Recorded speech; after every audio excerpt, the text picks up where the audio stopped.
Photo બતાડે બપોર हाँ photo दे दे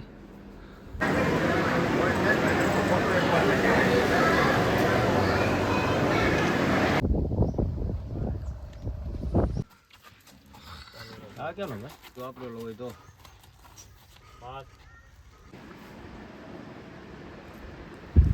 મિત્રો સ્વાગત છે તમારું એક નવા વિડીયોની અંદર. મિત્રો આજે જઈએ છે અમે ભોળાદ. કોણ કોણ જઈએ છે હાલો તમને દેખાડીને પૂછશું. અત્યારે 2 થી 3 કલાક થશે પહોંચતા, તો અહીંથી અત્યારે નીકળવી છે. તો હાલો તમને દેખાડવી અને આપણે વીર રાજાજી દાદા, વીર તેજાજી દાદાના દર્શન કરાવવું સુરાપુરા ધામ ભોળાદ. તો હાલો જઈએ ભોળાદ. અત્યારે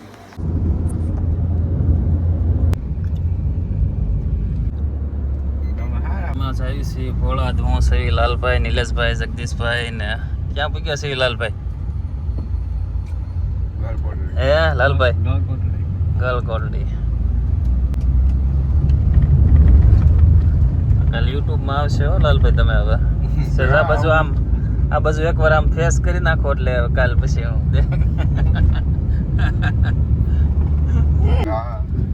ઢસા ઢસા ઢસા.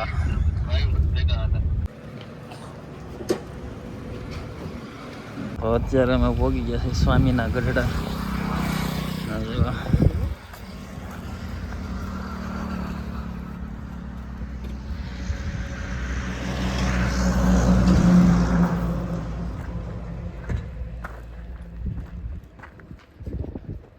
તો અત્યારે અમે નિલેશભાઈના ભાઈબંધના ફાર્મ હાઉસે પહોંચી ગયા છે. ત્યાં ઘોડી છે 2 થી 3, તો ઘોડી જોવા ઊભા રહી ગયા છે. ને અહીંથી સીધા પછી અમે આગળ જઈશું ભોળાદ જવા. તો અત્યારે જોવો તમને ઘોડી દેખાડું ને ફાર્મ હાઉસ દેખાડું. જોઈ જોવો તમે. એટલે આ ઘોડી કેમ આવી છે? આ ઘોડીને કેમ આમ છે?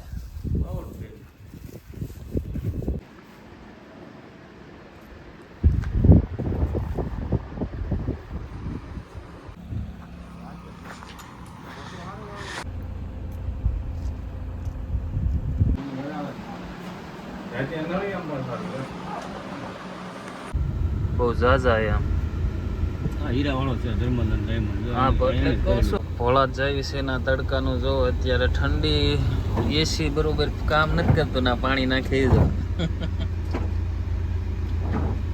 અહીંયા એક છે પાણીને બહુ સારું કામ કર્યું છે ગમે એને. આ રોડ છે બોટાદ પોગવા આવ્યા છે.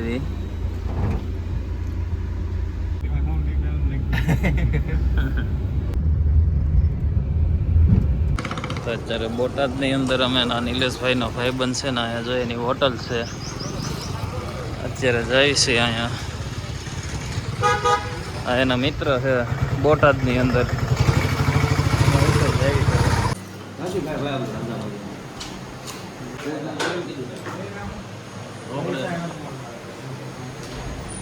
અરે 1500 2000 500 મિનિમમ પડે.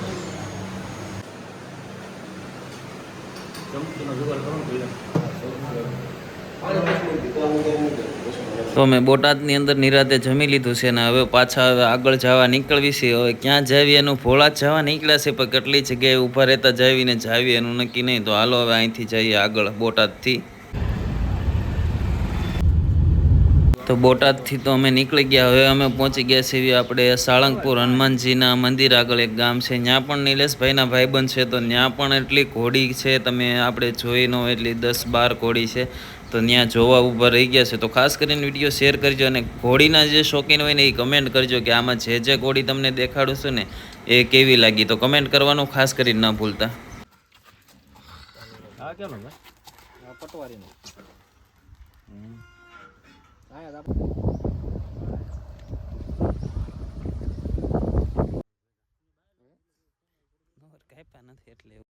પેલું કરતું ન હોય ને. મંદિર મૂર્તિ કર્યા પણ નથી આવ્યું મંદિર. અત્યારે અમે પહોંચી ગયા છીએ સાળંગપુર હનુમાનજી દાદાના દર્શન કરવા. હું લાલભાઈ, જગદીશભાઈ ને નિલેશભાઈ કષ્ટભંજન મહાદેવના.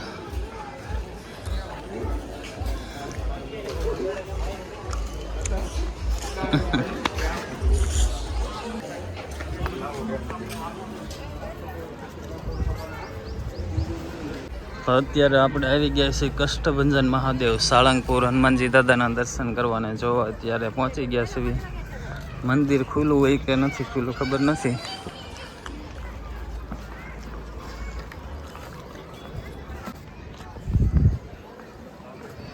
ગેટ જો કષ્ટભંજન મહાદેવ. ટ્રાફિક ફૂલ છે.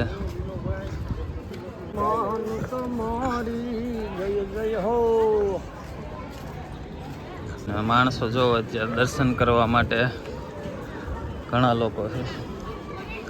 કષ્ટભંજન મહાદેવ સાળંગપુર.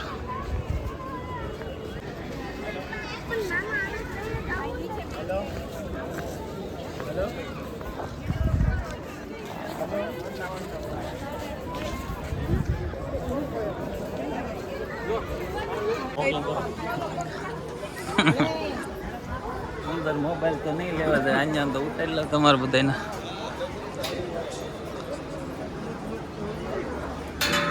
અહીંથી મોબાઈલ બંધ.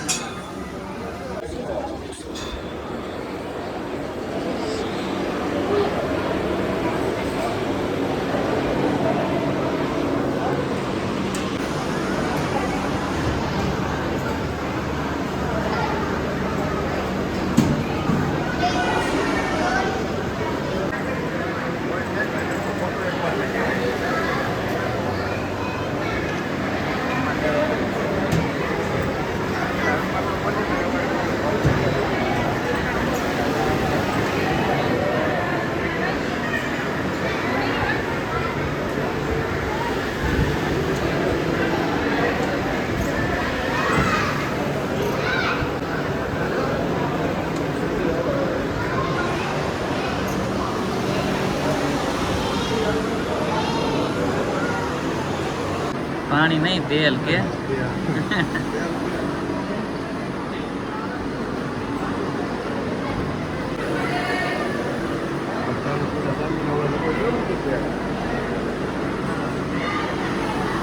તો અત્યારે હવે અમે મંદિરના દર્શન કરીને આવી ગયા છે ને હવે જે બહાર આપણે હનુમાન દાદાની મૂર્તિ છે મોટી એના દર્શન કરવા જઈએ છીએ. તો હાલો તમને પણ દર્શન કરાવું. ખાસ કરીને કમેન્ટની અંદર દાદાનું નામ લખવાનું ભૂલતા નહીં.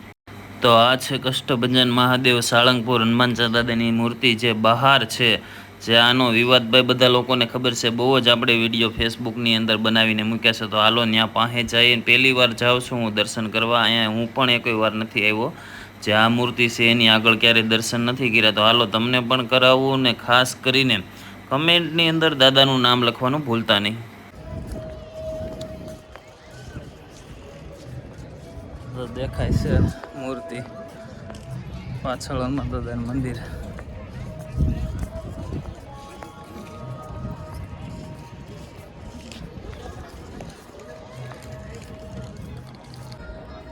તો જો આ છે બહાર જે દાદાની મૂર્તિ છે ગાર્ડનની અંદર. તો જોઈ લો કેવડી મોટી લાગે. જ્યારે પાસે ગયા હોય ને ત્યારે એની ગદા જોઈ જો અને દાદાના દર્શન કરી લો. ખાસ કરીને વિડીયો શેર કરજો અને કમેન્ટની અંદર જે પણ આ બ્લોગ જોતા હોય દાદાનું નામ લખવાનું ભૂલતા નહીં. અને જે ફોટાનો વિવાદ હાલતો હતો એ બધા હવે હટાવી દીધા છે. એટલે ખાસ કરીને વિડીયો શેર કરવાનું ભૂલતા નહીં. દાદાના દર્શન કરી લીધા છે સાળંગપુર હનુમાનજી દાદાના. પાછળ મૂર્તિના કરી લીધા છે અને સામે નિલેશભાઈ ને બેઠા છે. હવે એ પાસે આવ્યા દર્શન ગયા થાકી ગયા છે એ. બાકી જુઓ ગરમી ફૂલ છે અત્યારે, કાંઈ ઘટે નહીં.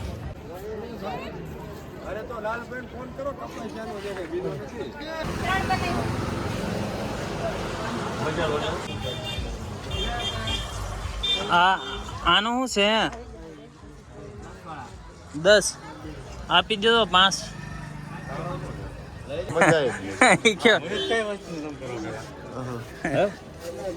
કાંડું એક હનુમાન દાદા નામનું લે બાઈ જગાલ જમણા છે બધા દાદા આપો તો 5.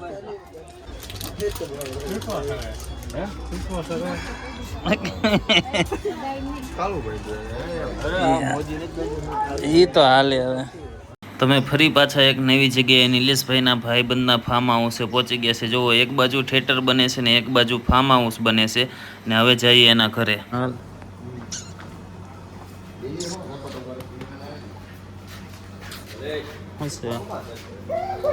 હા હાલ હાલ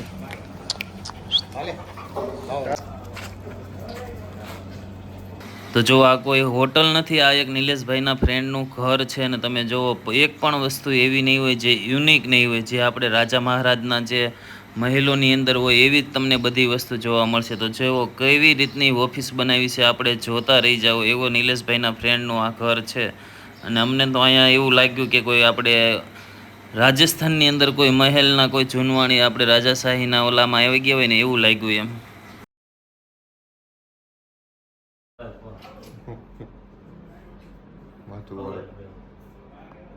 उसको बोलते हैं जलसा, पावर ऑफ डबरमैन. वाह. તો આજ સવારે 6 વાગે બધા લોકો અમે રાત્રે અહીંયા એના ભાઈબંધના નિલેશભાઈના ભાઈબંધના ઘરે સૂઈ ગયા હતા. અને બધા લોકો સૂતા છે અને મારી ઊંઘ ઉડી ગઈ છે. જુઓ 2 AC ચાલુ હતા ને તો ઠંડી એટલી હતી, ઊંઘ ઉડી ગઈ છે ને ટાઈમ પણ થઈ ગયો છે. અહીંથી અમે ભોળા જ જવાના છે, પણ આ લોકો કોઈ ઉઠે પછી હવે જવાના છે.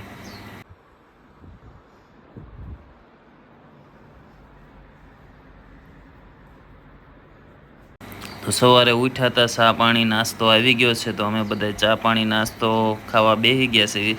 લાલભાઈ ઊભા છે, જગદીશભાઈ ચા આપે છે. તો અહીંથી આગળ હવે નાહી ધોઈ લીધું છે અમે બધાએ, અને ઉઠીને હવે ક્યાં જાવી એનું હજી ફાઇનલ નથી. તો અત્યારે પહેલાં નાસ્તો કરી લેવી પછી ખબર.